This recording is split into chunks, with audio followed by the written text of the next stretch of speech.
안녕하세요, 청취자 여러분. 오늘은 우리에게 정말 익숙한 이야기, 창세기의 선악과 이야기를 한번 깊이 들여다보려고 합니다. 네, 너무 익숙해서 사실 다 안다고 생각하기 쉬운 그런 이야기잖아요. 맞아요.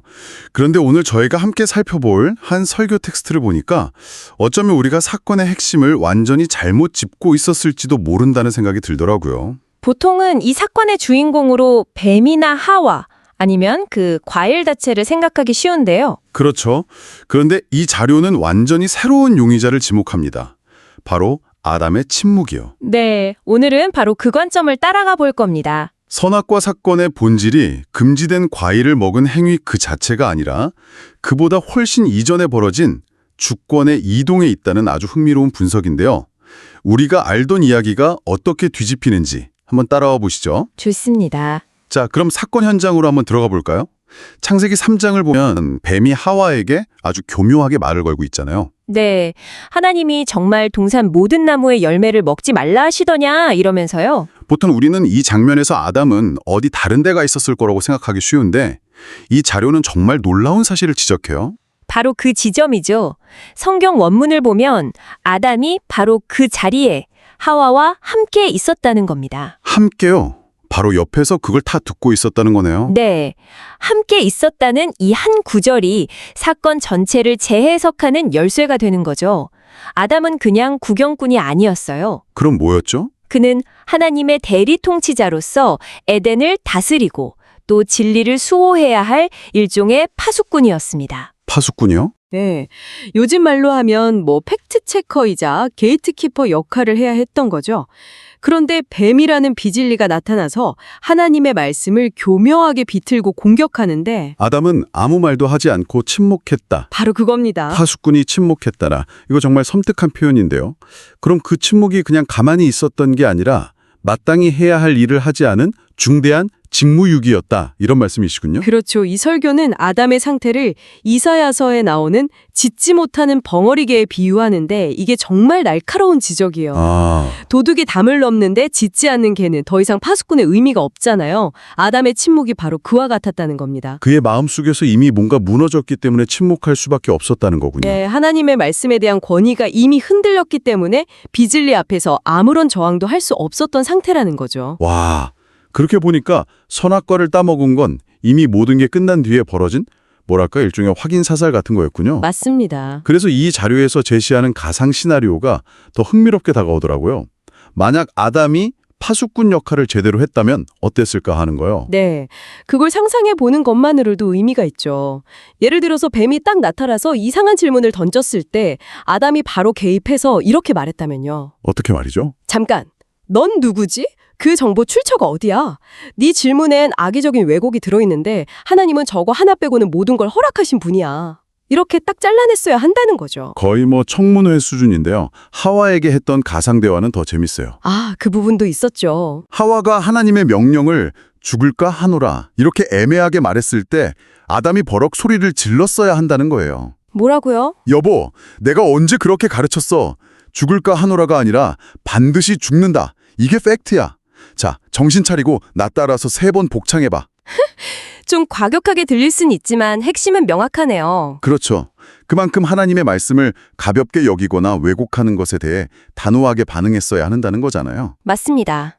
하지만 아담은 침묵했고 그 침묵 속에서 하와는 무너졌고 결국 자신도 함께 무너졌습니다. 그러니까 이 분석에 따르면 죄의 진짜 뿌리는 그 행위가 아니라 네, 진리가 공격받을 때 그것을 지켜내지 못한 변질된 마음, 즉 자아에 있었다는 결론에 이르게 되는 거죠. 변질된 자.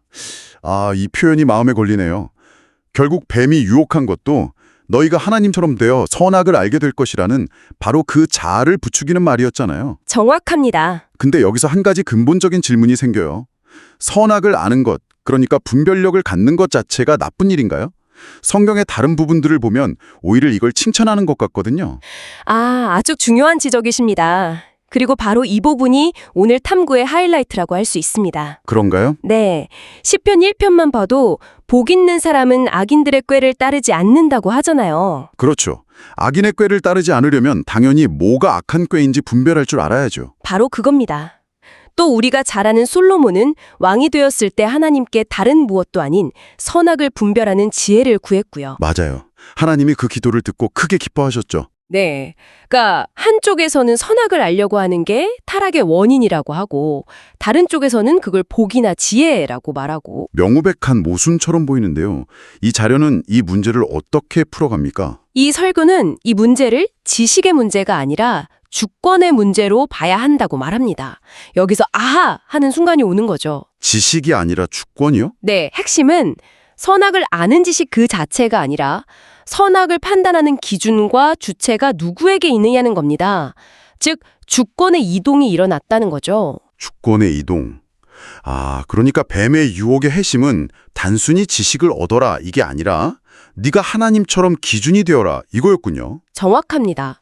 이 개념을 이해하기 위해 타락 이전과 이후의 상태를 비교해보면 아주 명확해져요. 어떻게 다른가요? 타락 이전의 인간에게 선악의 기준은 오직 하나님 한 분이었습니다. 하나님이 선하다 하시면 선이고 악하다 하시면 악인 세상이었죠. 인간은 그냥 듣고 따르는 존재였고요. 네, 판단자가 아니라 청종자, 즉 듣고 따르는 위치에 있었던 거죠. 그런데 타락 이후에는요? 인간이 스스로 이렇게 선언하게 된 겁니다. 이제부터는 내가 기준이다. 내 경험, 내 감정, 내 이성이 선악을 판단하는 절대 기준이 되는 거죠. 하나님으로부터 독립해서 스스로 도덕적 주권을 행사하려는 시도. 이게 바로 주권의 이동의 실체입니다. 그렇군요.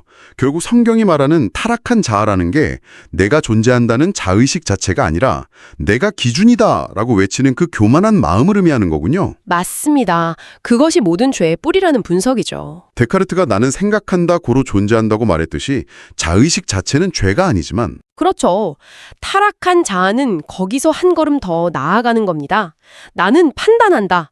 고로 내가 신가라고 말하는 것과 같아요. 와... 이 관점으로 보면 창세기 3장에서 말하는 선악을 아는 것과 시편 1편이나 솔로몬이 구했던 선악을 분별하는 것은 완전히 다른 행위라는 게 보이기 시작합니다. 이제 좀 실마리가 풀리는 것 같습니다. 겉보기엔 둘 다 선악을 구별하는 행위인데 그 동기와 출처가 완전히 다르다는 말씀이시죠? 바로 그겁니다. 이 둘의 차이를 이 자료에 나온 표를 참고해서 이야기 나눠보면 청취자 께서도 분명하게 이해하실 수 있을 거예요. 네, 어떻게 다른가요? 먼저 창세기 3장에서 뱀이 유혹한 알은 그 본질이 하나님으로부터의 독립입니다. 내가 선악 판단의 주체가 되겠다는 선언이죠. 방향은 하나님처럼 되려는 교만으로 향하고요. 그렇죠. 반면에 시편 1편이나 솔로몬이 추구한 분별은 그 본질이 하나님과의 연합입니다. 연합이요? 내가 기준이 되는 게 아니라 하나님의 말씀이라는 절대 기준에 나를 비추어 보는 행위죠. 독립 대 연합. 정말 명확한 대비네요. 네. 표를 마저 보니까 자아의 상태는 각각 독립과 연합, 방향은 하나님처럼 되려 함과 하나님을 닮아감으로 갈리네요. 처럼 되려는 것과 닮아가는 것은 정말 한 끗 차이 같지만 하늘과 땅 차이죠. 전자는 내가 주체가 돼서 그 자리를 찬탈하려는 것이고 후자는 그분을 기준으로 나를 바꾸어가는 것이니까요. 그렇습니다. 그리고 그 결과는 각각 타락과 죽음, 그리고 복과 형통으로 이어지고요. 이 자료에서는 이 차이를 포도나무와 가지의 비유로도 설명하더라고요. 네, 가지가 스스로 열매를 맺을 수 없잖아요.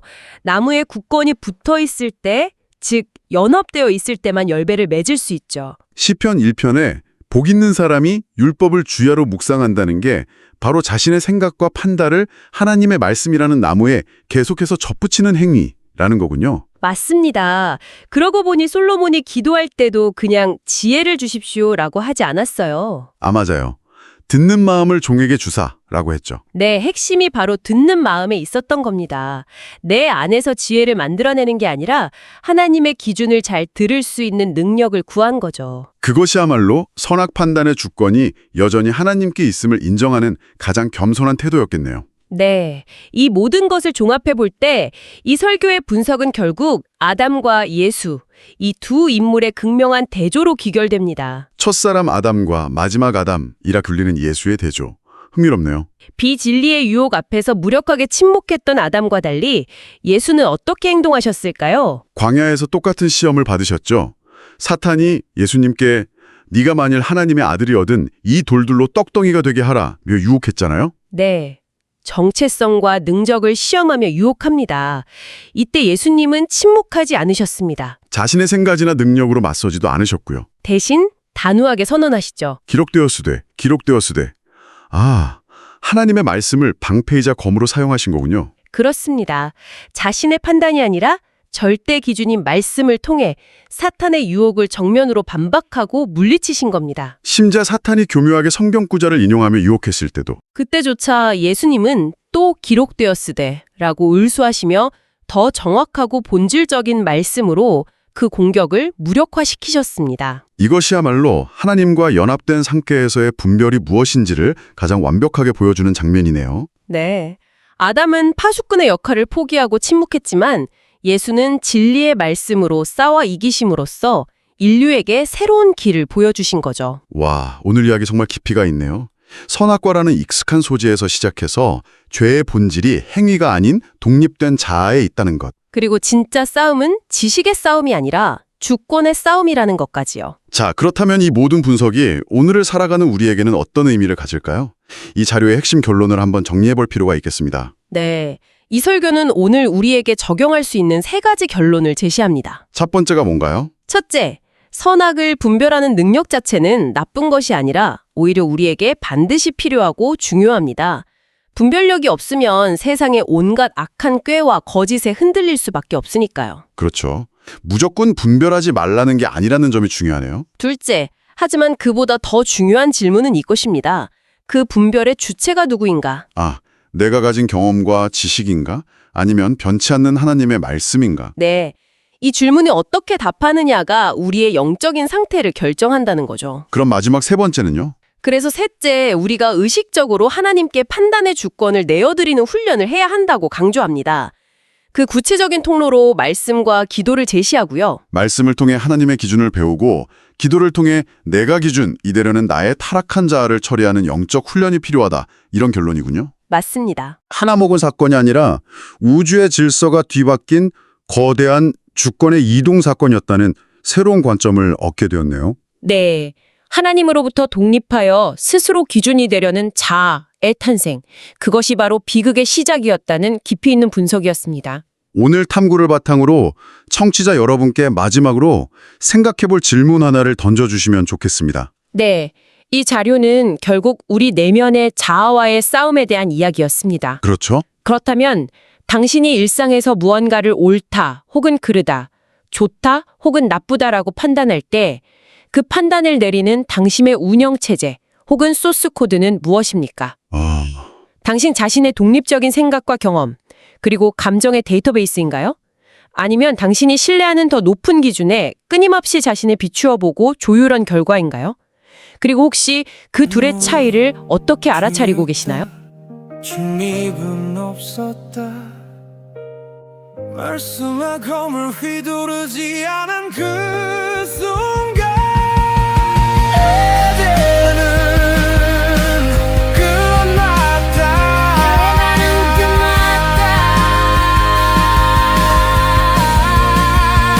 선악과가 문제가 아니라 말씀이 무시당했고 아담의 핵심 무기 세상을 무너뜨렸다. 악을 이기는 힘은 선악의 분별이 아니라 말씀을 붙드는 입이다. 그분은 모르신다. 시대 앞에 침묵할 것인가 외칠 것인가 선악과 앞에 침묵할 것인가 성령